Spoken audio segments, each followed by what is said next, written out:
Right, here's a Toyota Landcruiser. I've just done a central locking for the canopy.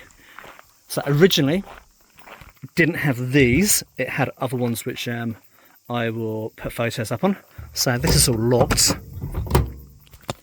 And to unlock it, I've done a remote double tap module. So first unlock does the front doors, second one unlocks the back. And it also stops the vehicle from rearming after 30 seconds. So you can see the locking actuators up there. My cabling runs up through here, nice and tidy, into the back. Does both sides. And if I arm it, you can see how these work. Lock, unlock. For more details on security for utes and canopy locks, hit up vehiclesecurity.co.nz.